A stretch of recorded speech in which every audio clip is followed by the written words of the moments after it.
We've treated retirement like an ending.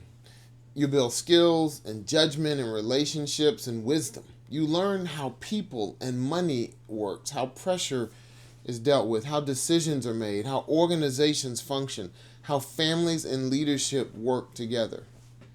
Then one day, it's done.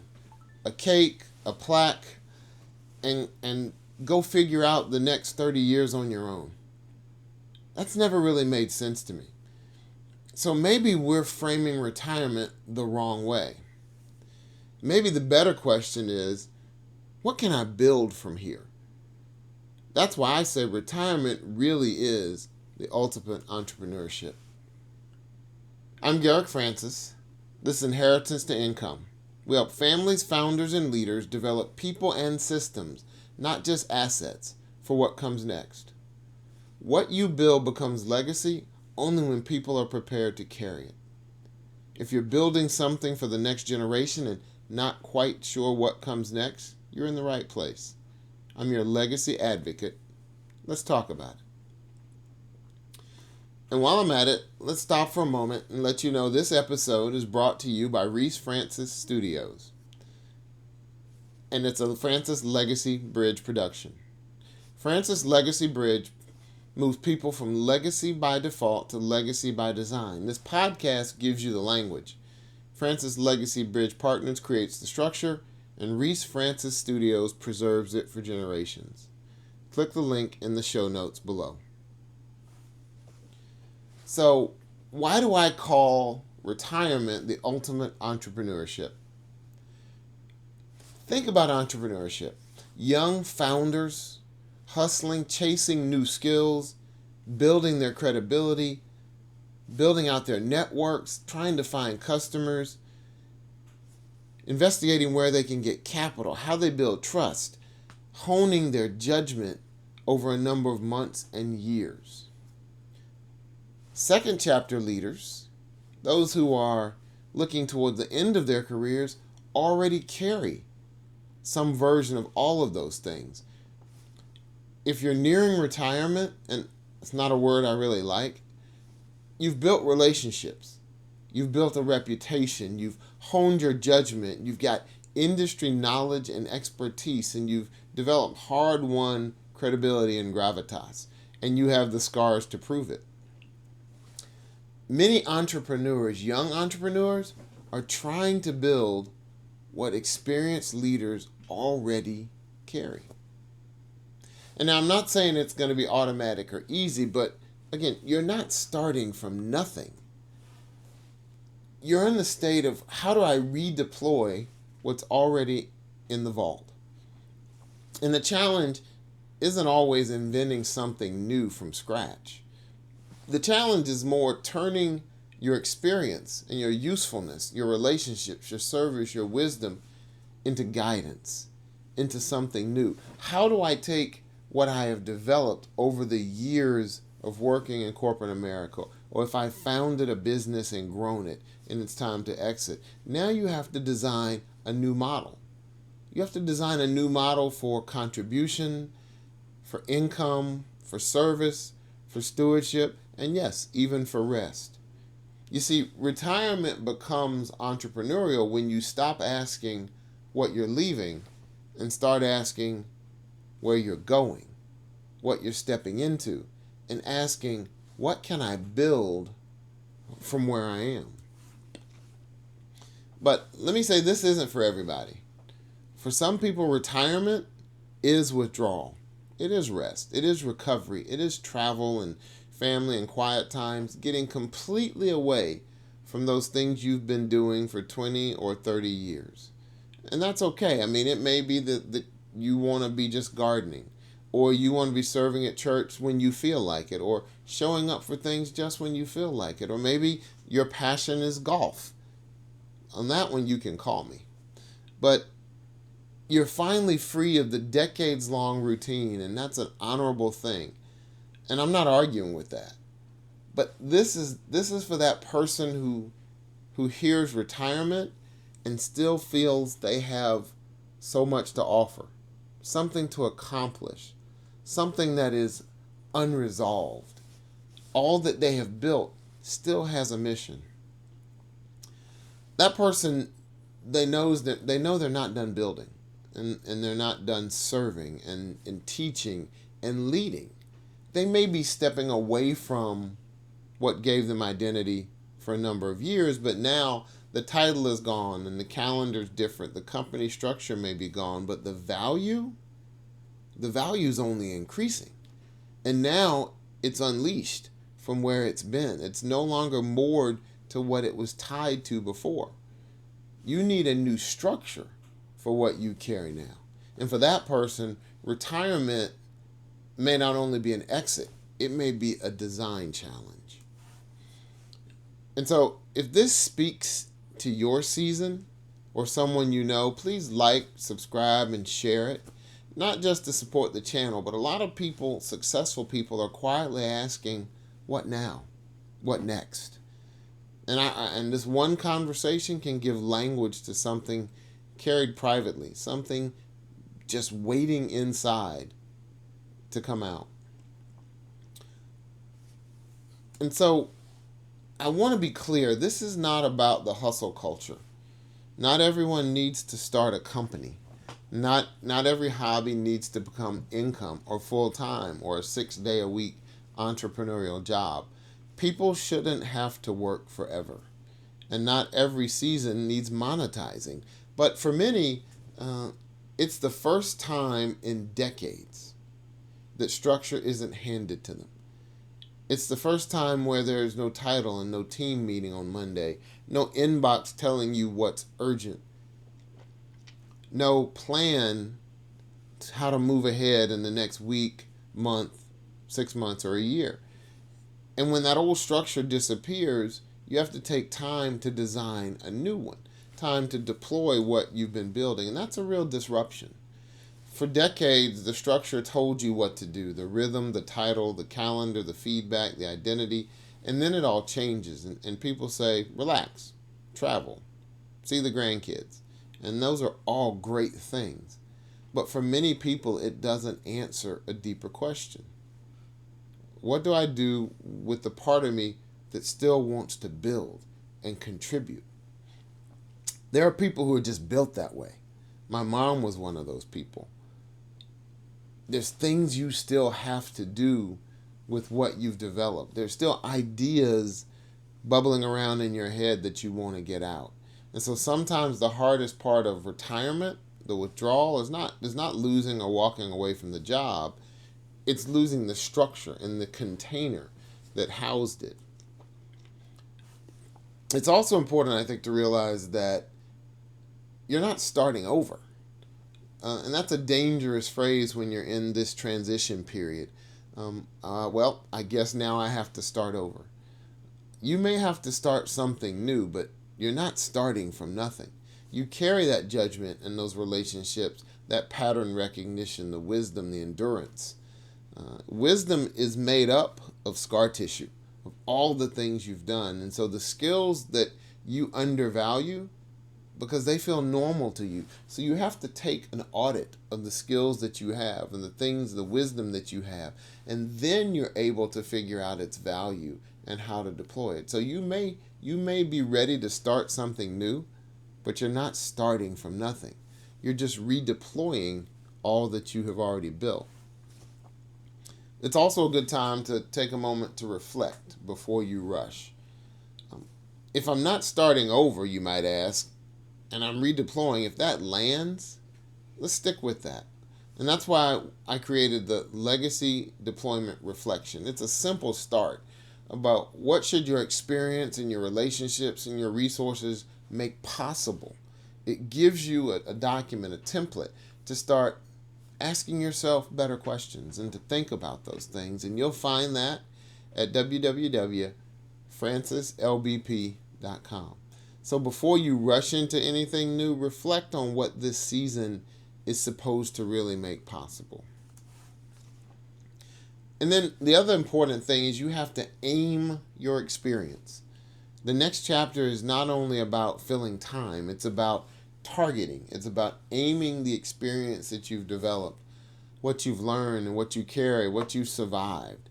and built. All those things are material. But material needs direction. Experience isn't automatically a business. It isn't automatically an avocation. It isn't automatically a nonprofit.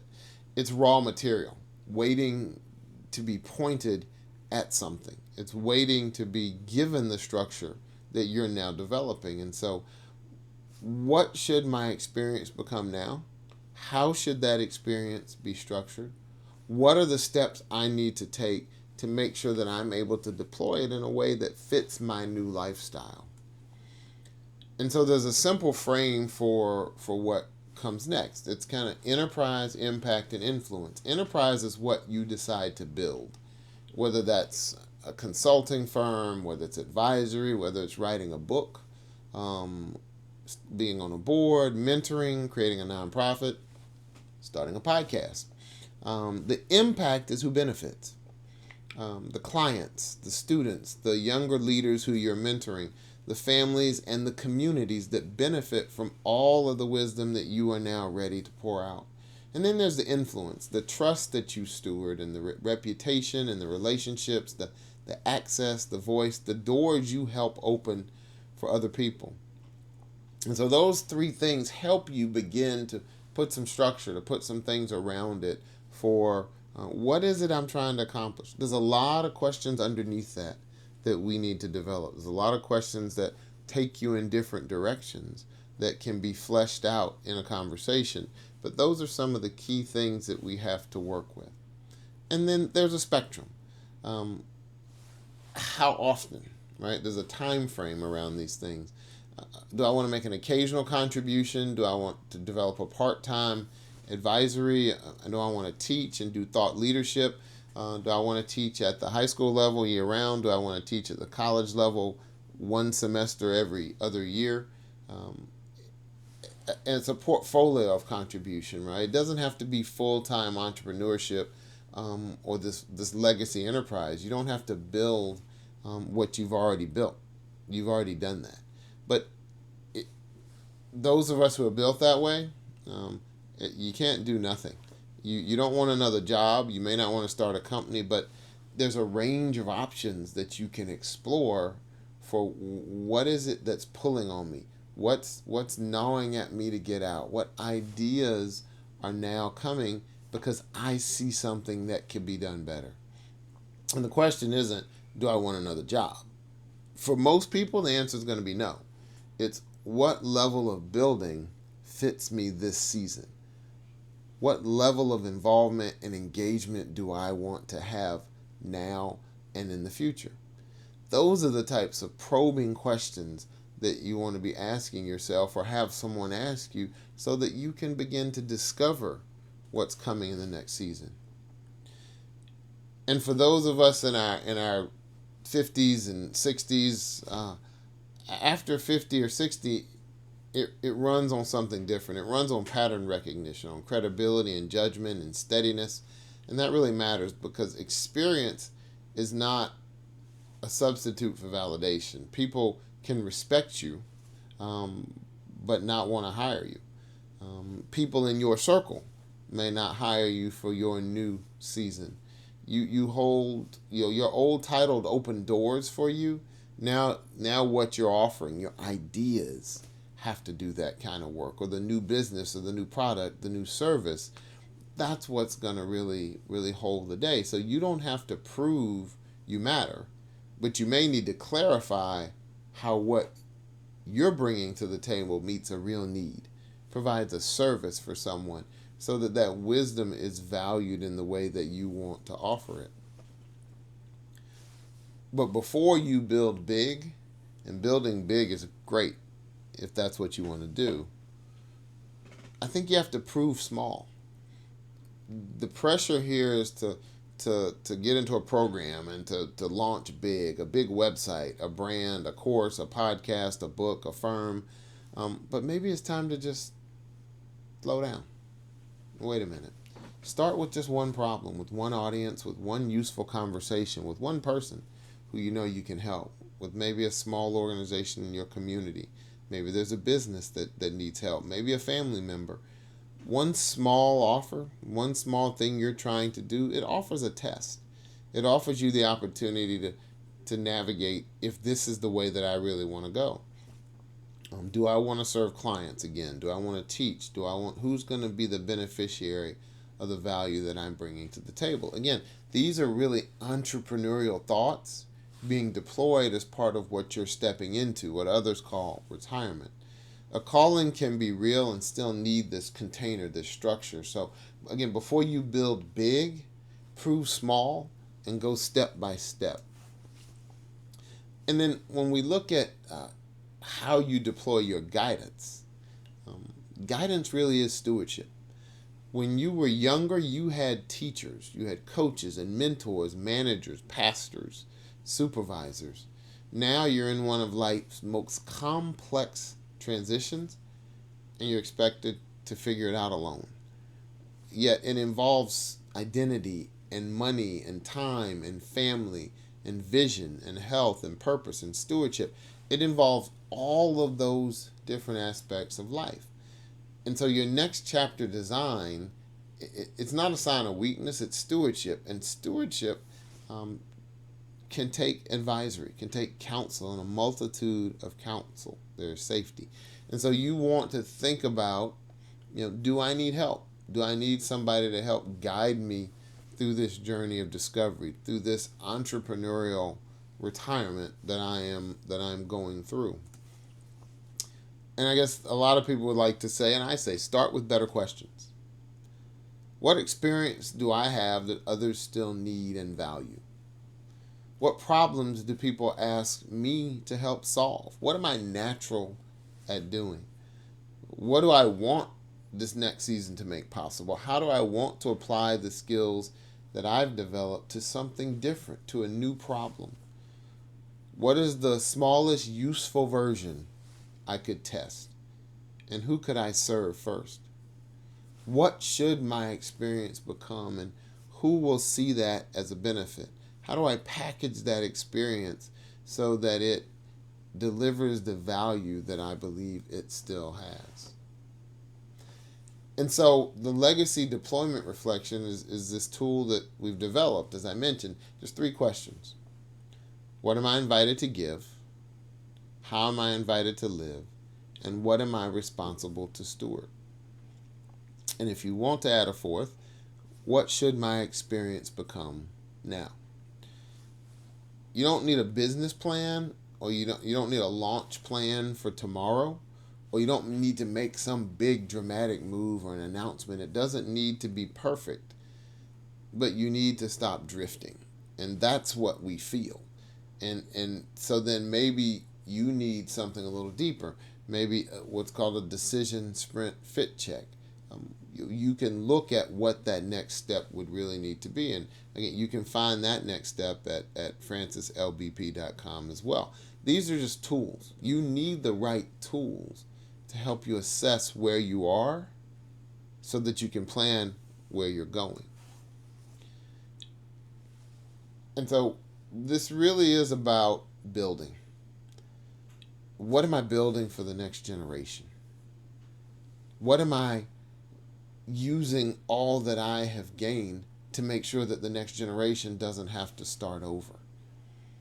What do I still think is a valuable contribution to society, to my community, to my church, to my alma mater, be it college or high school or elementary school? What has all that I have put into my vault? What is all that I have gathered now ready to accomplish? Who am I ready and willing to serve? It's not about proving you can still hustle, the hustle culture. This isn't about beating AI. This isn't about replacing one job with another. We've been through that. Many of us have been through that time and time again. Not every idea needs to become a company. Not every passion becomes income, but some things just become service. They become impact. They become influence. They become teaching. Some become enterprise, but some just become a wiser way to live. And that's part of the legacy that we're trying to develop and leave for our children's children. Maybe the question isn't, can I retire? It's what can I build from here? What can I build from here? And who can I prepare to carry it forward? Those are generational questions. Those are legacy design questions. Those are how do I keep the next generation from having to start over? As an elder, how do I keep what I have put inside me from being lost? There's a saying that popped up in the 60s with UNESCO that said, when an elder dies, a library burns to the ground. You have a library inside of you. You have so many things that you can offer to your children, your children's children, to other people's children, to communities around the world that are striving for the knowledge that you have. And for a lot of us, that's a calling. There's a purpose out there that goes along with the rest and the recovery and the relaxation and the things that we really want to do. And so, now what? The practical application is to sit down and think about giving, living, and stewarding. Think about that enterprise and that impact and that influence. We can help you with that conversation, but you can also just take out a piece of paper and start there. And so, if this has helped you think differently, again, I'd ask you to like and subscribe to this video and share it with someone in your inner circle.